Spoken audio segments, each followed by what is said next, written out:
I said, Andy, Nick, Ted, great to be with you, and I am ready for another season.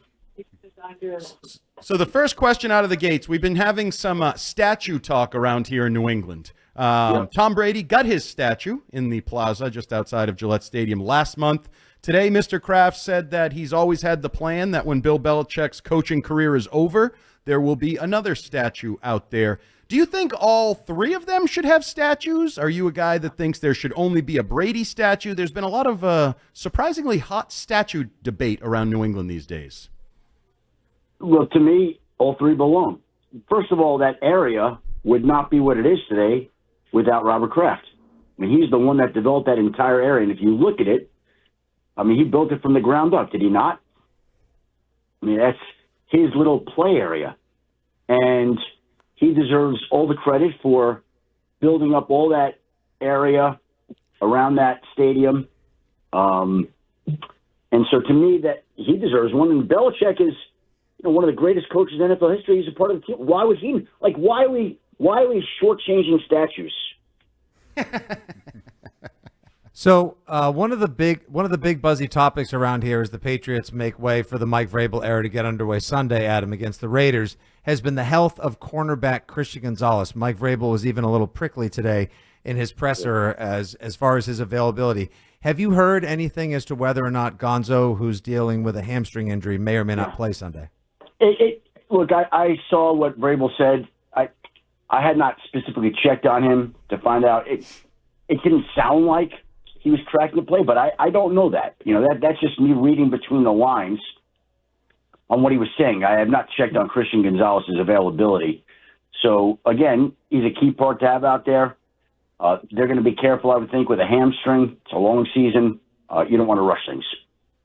Adam, most national guys are kind of bullish on the Patriots. They, they think that they're going to have a big bounce back and that they're maybe have a good chance of making the playoffs. Just what are your feelings on this year's Patriots teams, and what is the expectations you have of them? Bullish. I believe that they are where the Denver Broncos were last year to a certain extent. People were not expecting Denver to rise up. And in the end, they had a better season than people expected, won more games than people expected, went to the playoffs. I kind of feel the same way about this New England team. I'm not going to be surprised if they win more games than expected, and I'm not going to be surprised if they wind up going to the playoffs as a wildcard team. Just calling it right now. Time to get this week's Drake's Take from Adam Schefter, presented by your New England Chevy dealers. Together, let's drive. And I ask you, Adam Schefter, because if the Patriots are going to surprise people, just like the Broncos did, Bo Nix was a part of that. How ready do you believe, or do you think the buzz around the NFL believes that Drake Maye is ready for that year two jump? No, I think he's ready. I mean, I think that they have a little bit more offensive firepower around him. They're still assembling it. There's still room for improvements, but they did what they could in one off season. There's a new coaching staff. Listen, I think that Drake Maye is going to take a jump in his second season. I'd be surprised and disappointed if he didn't. But I think he's poised to make that next jump. And if we look back at that quarterback draft class, it has the makings of being a really, really strong quarterback draft class. Caleb Williams, Jaden Daniels, Drake Maye, J.J. McCarthy, Michael Penix, Bo Nix, pretty good. Pretty good. I'm not going to compare it to 1983, but we're starting to get into territory where I think this is going to be one of the more memorable quarterback draft classes. One of the players Pats fans can't wait to see Sunday, who should be out there on the offensive side of the ball, is rookie running back Travion Henderson, who we've been bullish about since even before the draft. Mm-hmm. Adam, would it surprise you if he was utilized more heavily than being listed as running back 3, and could he be an offensive rookie of the year contender for the Pats? Yeah, I think all those things are possible. What I would say there is this.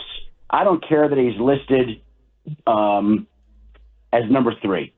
To me, he's going to get, they're going to get him his touches every week, via passes, via runs.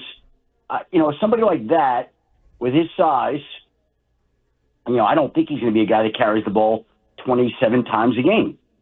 But I do think that you're going to get that guy 13 to 15 touches a game, however they are, whether that's a screen pass, a draw, whatever it may be. But, he's going to touch the ball every week.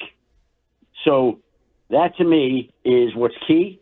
And he's going to get his touches no matter how much they, list him as third string. So, Adam, I'm not sure if you had a chance to hear Mike Vrabel a couple weeks ago. He kind of called out someone for being a rat. There was some information that leaked that he didn't like. And so he basically used the term rat to kind of just because he was disappointed in that information getting out. And a lot of people thought it was targeted maybe at someone in the front office. And if you look at the draft class from last year, not many guys from last year's draft are still on the team. And a lot of the guys that Elliot Wolf signed to extensions last year are not on the team. What is the reputation of Elliot Wolf around the NFL? Because it feels like Vrabes does not see eye to eye when it comes to how Elliot Wolf assembles a team. Well, look, he's going to have a chance to work with them and prove himself this year, but I think people believe that Elliot Wolf, he's been a very sound personnel man. He's got a very solid reputation. Whether or not he's going to be long-term there in that role with Mike Vrabel, again, I think that's what this year's about, working with each other and seeing how well they do or don't get along, how simpatico they are or are not. But like Elliot's he's a solid guy. He's been a solid guy for a long time. This is a team that did not have a great draft, obviously, to say the least, in 2024. But I think Elliot's reputation is pretty strong. Adam Schefter, I know you're a college football guy, Michigan man, but I'm sure your eyes were on UNC on Monday night. What was your reaction to Bill Belichick's debut as a college football coach now, and then the way that game played out? Yeah, I think that it was surprising and disappointing. Like they started so quickly, and you saw the first drive, and you're like, "Wow, oh my, this is the Bill effect!" And look at this team, and and then that was it. The highlight of the game was the first drive. So that was it. I mean, it had to be disappointing, and obviously he's got his detractors out there, so I'm sure some people love that. But it doesn't take away that he's a great coach, and it's going to take some time for him to make his mark down there. Of course, we love football outside of New England as well. Adam, can you give me the latest on the Micah Parsons situation? What's going on between the Green Bay, Dallas, that injury and everything? Well, he had an injury that was a back injury that was with Dallas. They were treating it with prescription medication, physical therapy, trying to get him ready. There is a joint sprain in his back. He is trying to play, and I think likely to play on Sunday. I mean, look, it would be a surprise if he didn't play. They paid him $188 million. They gave up 2 first-round draft picks. They traded another player. It's the first home game of the season. It's against the division rival. Do you think he's not going to be out there? I mean, really? Come on. He'll find a way, and if it means taking a pain-killing injection, which he's certainly contemplating right now, then he'll do that. But I expect that he'll be out there on Sunday making his Packers debut against the Detroit Lions. Adam, we talked to you a lot last year, and we'll get you out on this one. You've talked about stories that you've been involved with, big stories that never came to fruition, big stories that surprised you. Where does this Micah Parsons deal fall on sort of your barometer of big stories over the years and how it unfolded?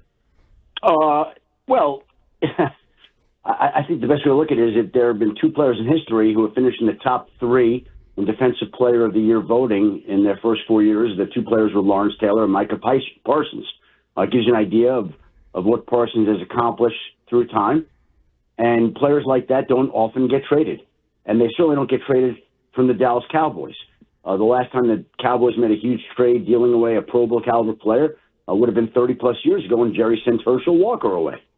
And, yeah, it was unusual. But I got to be honest with you. Like, there are big stories in this league consistently. Maybe not that size. I got it. But every year there's something else. Every year. And everything at that time is the biggest deal. And Micah was the biggest deal because it deserved to be the big deal, and it was one of the biggest trades that we've seen in the last decade, maybe this century in the NFL. That's fair. But I'm just telling you, this league is incredible at producing drama and storylines and moves like this. So, it doesn't deserve its own category like the Luka Doncic trade.